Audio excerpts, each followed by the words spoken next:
আমাৰ ঢেকীয়াজুলি সমষ্টিত বৰ্তমান বিধায়ক অশোক সিংহাল আছে ডাঙৰীয়া। গতিকে এয়ে মানে FRC এৰিয়াত ভোটটো লৈ পেলাই 5 বছৰ নহয় 10 বছৰ হ'ল, এবাৰ 26টো লৈ পেলাই 5 বছৰত সি এবাৰ MLA হ'ল আৰু 5 বছৰ সি মন্ত্ৰী হ'ল।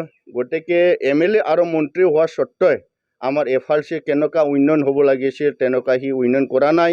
বৰ্তমান ৰাইজই মানে তেনেকুৱা বিচাৰ কৰিব পাৰে হোগৰাজুলিটো বেলশ্ৰী যিমানখিনি ৰাস্তা আছে সি মন্ত্ৰী হোৱা স্বত্ত্বেও মানে আজিলৈ এটা মানে ৰাস্তাত কালভাৰ দলং তেনেকুৱা সি আজিলৈকে দিয়া নাই। গতিকে সেইটো আমাৰ বহুত দুখিত।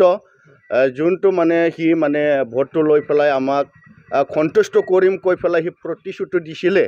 মানে মই এই 5 বছৰ আকৌ মই যদি MLA হওঁ তেতিয়া আপোনালোকৰ FRC এৰিয়াৰ যিকোনো সমস্যা মই সমাধান কৰি দিম বুলি কৈছিলে। সি কি আজিলৈকে সি প্ৰতিশ্ৰুতি সি মানে পূৰা কৰিবলৈ সি পৰা নাই। সেইটো আমাৰ কাৰণে দুখিত।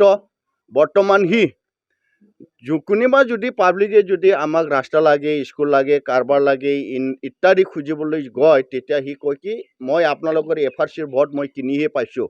এইটো খুব দুৰ্ভাগ্য আমাৰ কাৰণে। সিদ্ধা সি তেনেকুৱা কয় আপোনালোকৰ FRC এৰিয়াৰ ভোটটো মই কিনি পাইছোঁ, গতিকে আপোনালোকৰ FRCৰ কাৰণে মই এটা পাথৰ মই পেলাব নোৱাৰে।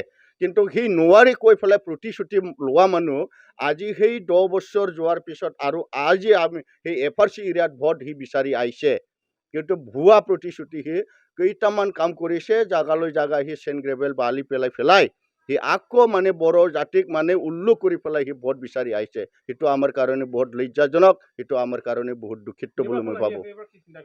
নিৰ্বাচনৰ কাৰণে এবাৰ চিন্তা কৰিছোঁ, যিটো আমাৰ FRC এৰিয়াত কোনো এটা সি কাম কৰা নাই তেনেকুৱা মন্ত্ৰী দি পেলাই তেনেকুৱা MLA আমি কৰি পেলাই আমাৰ কিবা উন্নয়ন হ'ব জানো? গতিকে তেনেকুৱা মন্ত্ৰী বা MLAক আমাক কেতিয়াও নালাগে।